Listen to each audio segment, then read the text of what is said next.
नमस्कार, माझं नाव आरती हळदणकर आणि ही माझी आई.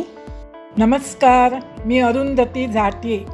तुमचं आमच्या चॅनलवर स्वागत आहे, ज्याचं नाव आहे मालवणी फूड फिएस्टा. ह्या काय हे नाचणी दिसतं. आई, आपण काय बनवतो सर? आज आपण नाचणीचा सत्तू बनवतो. नाचणीचा सत्तू ह्या शक्तीत खूप चांगला असतं. आजारी माणसाक पण देतो आणि एरवी पण खाऊन पुडिंग सारख्या मुलांका खूप आवडतं सर. अच्छा, नाचणीचा सत्तू. हा, माका आठवला. आम्ही आजारी असताना तू आमका लहानपणी द्यायचंय. हो, चला तर मग बघूया कसा बनवतात ह्या नाचणीचा सत्तू.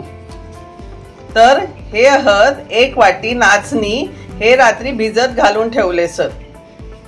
तसाच 1 वाटी गूळ, 1 वाटी खोबरा, हे काजूचे भिजवून बारीक केलेले तुकडे, हे खोबऱ्याचे तुकडे, मीठ, वेलची पावडर. ह्या तूप फक्त भांड्याक लावण्यापुरता आहे आणि ह्या आधी सांगितलं त्याप्रमाणे 1 वाटी खोबरा.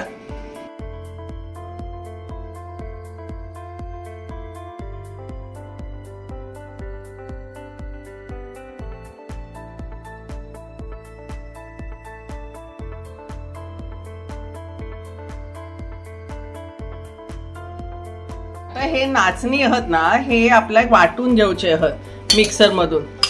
आपण नारळाचा रस कसो काढतो तसे नाचणीचे 2-3दा मिक्सर मधून पाणी घालून वाटून रस काढूचो आहोत. तर आधी आपण हे नाचणी वाटून घेतो सर. त्याच्यात थोडासा पाणी घालून वाटून घ्यायचा, म्हणजे त्याचा रस निघता.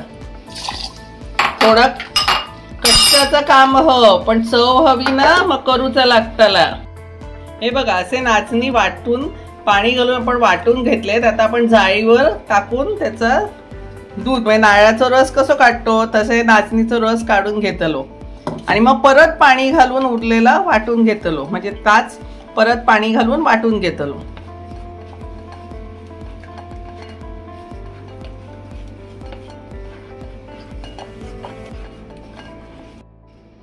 हो बघा, असो आपण नाचणीचो सगळं रस काढून घेतला वाटून, आणि असोच आता आपण खोबऱ्याचा रस काढून घेतलो सर. या नारळाचो आपण जाड आणि पातळ रस काढून घेतलो सा. म्हणजे 2 रस, एक पहिल्या पिळाचो म्हणतात त्याका जाड रस, आणि मग आपण पाणी घालून काढतो त्याका म्हणतात पातळ रस. असे 2 रस काढून घेतलो सा. आता आपण खोबरा घालून त्याचो पण त्या नाचणीच्या सत्वासारखो नारळाचो रस काढून घेतलो सा.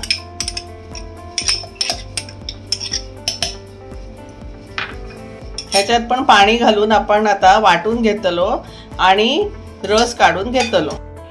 ह्यो बघा, ह्यो असं नाचणीचो रस, म्हणजे नाचणीचा सत्व, आणि ह्यो असं नारळाचो काढलेलो जाड रस, आणि ह्यो नारळाचो काढलेलो पातळ रस.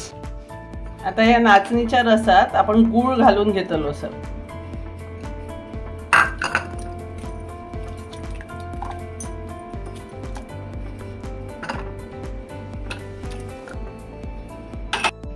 आता आपण त्याच्यात पातळ नारळाचा रस घालून घेतलो सर.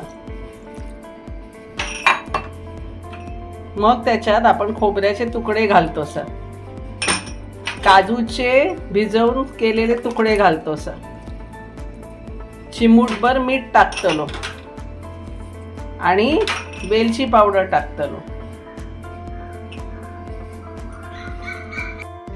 आता आपण ह्या सगळ्या कढईत काढून मग गॅसवरती ठेवून शिजवून घेतलो सर. त्याच्या आधी आपण ज्या डब्यात आपण ह्या सगळं घालतलो सर, त्या डब्याक आपण तूप लावून घेतलो सर. आता ह्या डब्याक आपण तूप लावून घेतलो सर. ह्याच डब्यात आपण त्या नाचणीचा सत्तू शिजवल्यावर सेट करून ठेवतलो सर. तर ह्यो डबो आता बाजूक ठेवून द्या. आता आपण सगळा मिक्स केलेला ती कढई ती आता आपण गॅसवर ठेवतो सर, आणि ह्या सगळ्या शिजवून घेतलो सर.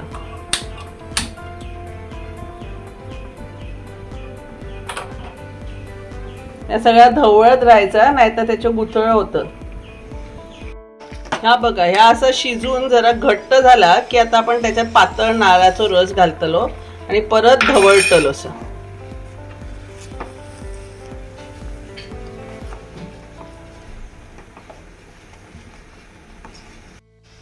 ह्या बघा, ह्या असा आता घट्ट झाला असं एवढा घट्ट होऊ नये. ह्या घट्ट झाला की आपण डब्यात काढून त्या सेट करून ठेवतलो. असं हा बघा, ह्या असं आपण डब्यात काढून घेतोच आहे. ह्या डब्यात आपण आधीच तुपाचा हात लावून घेतला म्हणजे त्याचे बरे तुकडे निघतले जेव्हा ते सेट होताला तेव्हा.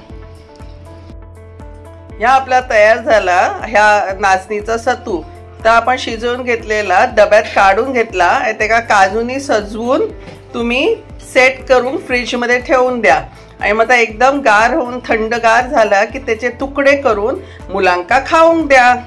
मुलांका तुम्ही सांगितलं की चॉकलेट पुडिंग तर मुला आवडीने खातात. आमच्या चॅनलवर असेच छान छान व्हिडिओ बघत राहण्यासाठी आमच्या व्हिडिओक लाईक करा आणि आमच्या चॅनलका सबस्क्राईब करा.